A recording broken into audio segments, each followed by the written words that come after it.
আমাদের রাজ্যটা ত্রিপুরা।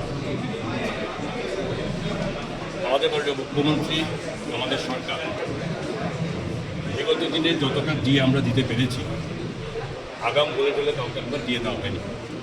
আমাদের অর্থনৈতিক অবস্থানের সঙ্গে একটা মিলিয়ে আমরা যখন যেমন তখন আমরা দিয়ে দেওয়ার চেষ্টা করেছি। আমাদের একটা লক্ষ্য ছিল যে সেন্ট্রাল গভর্নমেন্টের সাথে স্টেট গভর্নমেন্টের ডিএটাকে ফারাকটা কমিয়ে দেওয়া, এবং সেই কমাতে যখনই আমরা দিয়ে হয়তো নেক্সট আবার সেন্ট্রাল গভর্নমেন্ট দিয়ে দিচ্ছে, তার জন্য আমরা কমাতে এখন পর্যন্ত 19% আমরা ডিফারেন্স আছে, এবং সময়ের সঙ্গে সঙ্গে সেটা করার জন্য সরকারের মাননীয় মুখ্যমন্ত্রীর এটা মাথায় আছে। কিন্তু একটা কথা জেনে রাখতে হবে যে দিয়ে দিতে গেলে যে টাকার প্রয়োজন, আপনারা সবাই জানেন সারা ভারতবর্ষেই সমস্ত স্টেটগুলোর সাথে যেখানে রেভিনিউ গ্যাপ ফান্ড, যেখানে বাৎসরিকভাবে আমরা 4,000 crore আমরা পেতাম, 4,000 কোটি টাকা আমরা পেতাম, সেই 4,000 কোটি টাকা শুধু আমাদের নয়, সারা ভারতবর্ষের প্রত্যেকটা স্টেটের জন্য রেভিনিউ গ্যাপ ফান্ড তুলে দিয়েছে।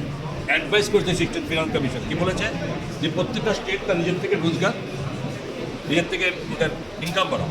তো এবার আমি আপনাদের মাধ্যমে বলতে চাই, আমাদের ইচ্ছা আছে কর্মচারীদের কম দিয়ে সরকার ভালো চলে না বা কেউ আশা করে না, কিন্তু এটাও বলতে হবে যে দিতে গেলে তার সাজেশনও আমার লাগে যে আমরা দিতে গেলে কীভাবে দেবো। আমরা তো একটা রেভিনিউ আমরা কখনো আমরা ট্যাক্স বাড়াইনি, নর্মাল চলছে। গত 9 বছর, আজকে 8 বছর কমে 9 বছর করেছে, 9 ইয়ার্স আমরা সরকার পরিচালনা করছি।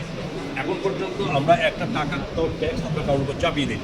তাহলে আমাদের ইনকাম কোথা থেকে আসবে, কীভাবে করবো, এটা নিয়ে গভীর আলোচনা চলছে, ডিসকাশন চলছে। মাননীয় মুখ্যমন্ত্রী ভাবছেন এবং মাননীয় প্রধানমন্ত্রী থেকে শুরু করে, এবং যেখানে যা বলা যায় রাজ্যের আমাদের এই অর্থনৈতিক অবস্থা আমরা তুলে ধরার চেষ্টা করেছি, এবং সেগুলো আগামী দিন দেখতে হবে, এবং সেটা দেখার পরে একটা ভাবনা